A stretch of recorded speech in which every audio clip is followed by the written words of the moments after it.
जय मसीह। आइए एक और वीडियो के द्वारा हम रैप्चर के समय को जानने की समझने की कोशिश करते हैं।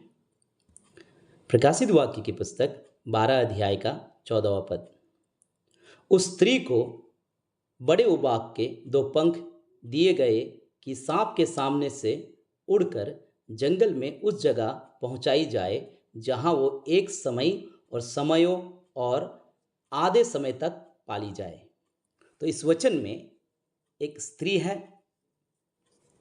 जिसे बड़े उबाक का 2 पंख दिया गया है ताकि वो सांप के सामने से उड़कर जंगल में उस जगह पहुंचाई जाए जहां उसे एक समयों और आधे समय तक पाली जानी है।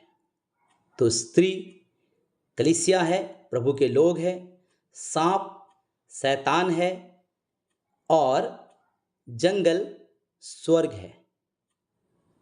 एक समयों और आधे समय ये 3.5 साल है। एक समय का मतलब 1 साल, समयों का मतलब 2 साल और आधे समय का मतलब है आधा साल। तो मिलाकर होता है 3.5 साल। तो रैप्चर के बाद में हम स्वर्ग में 3.5 साल रहने वाले हैं जब इस संसार में महाक्लेश का समय होगा। ये वचन इस बात को बताता है। जैसे मैं अपने उन सभी वीडियोस में जहां मैं रैप्चर के बारे में, उठाए जाने के बारे में बताता हूं, तो मैं एक बात कहता हूं, क्लेश और महाक्लेश से पहले रैप्चर नहीं है, कोई रैप्चर नहीं है।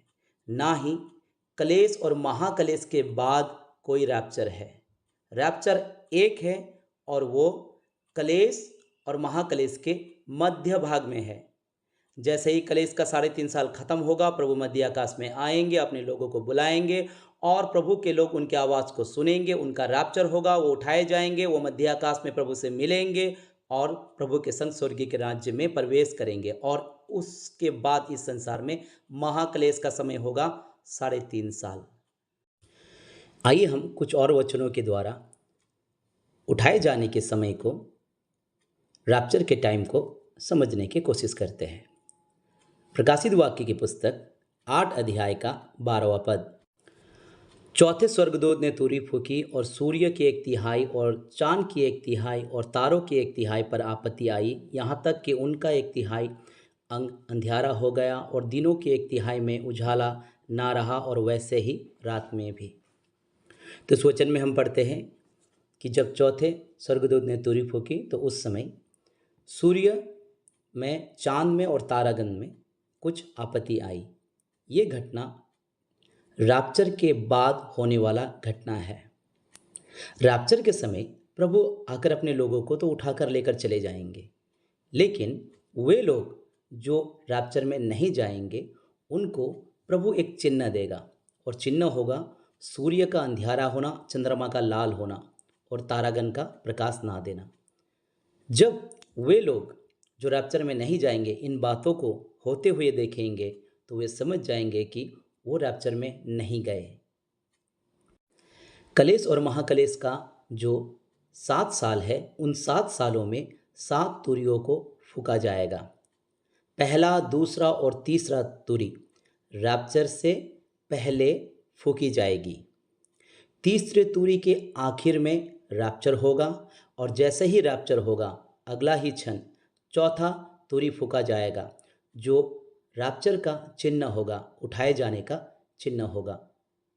उसके बाद महाक्लेश की शुरुआत होगी जहां शैतान का राज्य होगा और उस समय 3 तुरी को फूंका जाएगा, 5वां, 6ठा और 7वां। प्रकाशित वाक्य की पुस्तक 13 अध्याय का 5वां पद। बड़े बोल बोलने और निंदा करने के लिए उसे एक मुँह दिया गया है और उसे 42 महीने तक काम करने का अधिकार दिया गया है। अब ये कौन है जिसे बोलने के लिए बड़ा मुँह और काम करने के लिए 42 महीना दिया गया है? ये मसीह विरोधी है, एंटी क्राइस्ट है। मसीह विरोधी एंटी क्राइस्ट को 7 साल नहीं बस 42 महीना दिया गया है। 42 महीने का मतलब होता है 3.5 साल, ना कि 7 साल। तो अगर आपको ये सोच रहे हैं कि मसीह विरोधी एंटी क्राइस्ट कलेश और महाकलेश के 7 साल में राज्य करने वाला है, तो आप गलत हो। उसे बस 42 महीना दिया गया है, जो प्रकाशित वाक्य की पुस्तक 13 अध्याय का 5वां पद में लिखा है। अब इसके समय काल के बारे में, मतलब वो कब राज्य करने वाला है, इसके बारे में मैं एक वीडियो बनाऊंगा, उसमें अच्छे से समझाऊंगा। लेकिन इस वीडियो में हम इतना समझते हैं कि इसका जो समय है, रैप्चर से ठीक पहले शुरुआत होगा और महाकलेश में जाएगा। तो अगर हम रैप्चर में नहीं गए तो हमें महाकलेश में जाना पड़ेगा, जहां मसीह विरोधी यानी शैतान से हमारा सामना होगा। अगर हम रैप्चर में नहीं गए तो हम कहाँ जाएंगे? महाकलेश में। महाकलेश में किसका सामना करना पड़ेगा? शैतान का। अगर हम रैप्चर में जाएंगे तो हम 3.5 साल का जो महाकलेश इस संसार में होगा, उस समय हम स्वर्ग में रहेंगे। तो आज हमें चुनना है, हमें रैप्चर में प्रभु के संग स्वर्ग में जाना है, वहाँ 3.5 साल बिताना है, या इस संसार में ही रहकर महाकलेश में शैतान का सामना करना है। प्रकाशित वाक्य की पुस्तक 8 अध्याय का 13वां पद।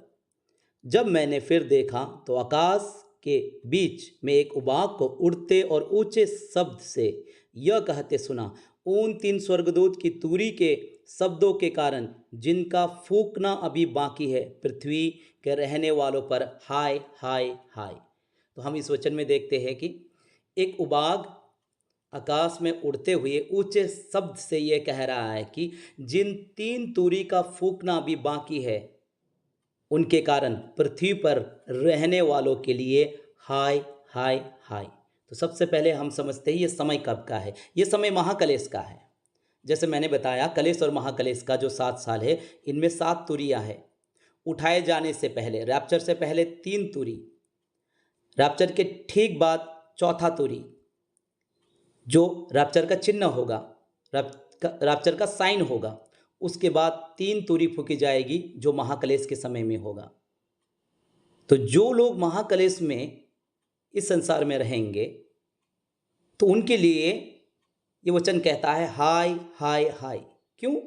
क्योंकि महाकलेश में पहले तो आपको शैतान का सामना करना पड़ेगा, जो मसीह विरोधी के रूप में इस संसार में होगा, एंटी क्राइस्ट के रूप में। उसके बाद महाकलेश के अंत में आपको परमेश्वर के प्रकोप के कटोरे का भी सामना करना पड़ेगा, अगर आप रैप्चर में नहीं गए तो। प्रकाशित वाक्य की पुस्तक 12 अध्याय का 12वां पद। इस कारण हे स्वर्ग और उनमें रहने वालों मगन हो, हे पृथ्वी और समुद्र तुम पर हाय, क्योंकि शैतान बड़े क्रोध के साथ तुम्हारे पास उतर आया है, क्योंकि जानता है कि उसका थोड़ा ही समय बाकी है। तो वचन कहता है, हे स्वर्ग और उनमें रहने वालों मगन हो, खुश हो। लेकिन वचन कहता है, हे पृथ्वी और समुद्र तुम पर हाय, क्योंकि शैतान तुम्हारे पास उतर कर आया है और वो जानता है उसका समय बहुत ही कम है। जो लोग रैप्चर में जाएंगे, वो लोग तो 3.5 साल स्वर्ग में प्रभु के संग रहेंगे, खुश रहेंगे, मगन रहेंगे। लेकिन जो लोग रैप्चर में नहीं जाएंगे, उन्हें शैतान का सामना करना पड़ेगा महाकलेश के समय में। ये वचन हमें यही बताता है। हम चाहे कोई भी हो, प्रभु के दास, सेवक या विश्वासी, हम सभी प्रभु के लोगों को रैप्चर में जाना बहुत ही जरूरी है। और प्रभु भी चाहता है हम सभी को अपने संग रैप्चर में लेकर जाए। रैप्चर में जाने के लिए आज हमें तैयार होना है।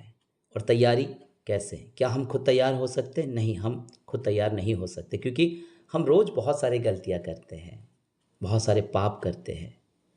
तो सबसे पहले हमें अपने आप को प्रभु के हाथ में देना है और प्रभु से ये विनती करना है कि प्रभु, मैं खुद तैयार नहीं हो सकता, मैं बार बार गलतियां कर रहा हूँ, मैं बार बार पाप कर रहा हूँ, प्रभु आप मुझे मदद कीजिए।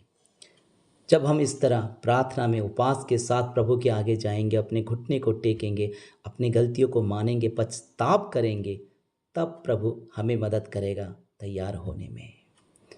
उसके बाद ही हम तैयार हो सकेंगे। तो सबसे पहले ज़रूरी है पछताव करना और उन गलतियों को जिसे हम कर रहे हैं छोड़ने की कोशिश करना। हम कोशिश करेंगे और प्रार्थना करेंगे और पछताव करेंगे, बाकी सब प्रभु देख लेगा। तो आज ही अपने गलती को छोड़ने की कोशिश कीजिए, अपने पापों को छोड़ने की कोशिश कीजिए। जो गलतियाँ, जो पाप आपने की है, अपने पापों को मानिए, पछताव कीजिए और अपने आप को प्रभु के हाथों में दे दीजिए। प्रभु आपको तैयार करेगा।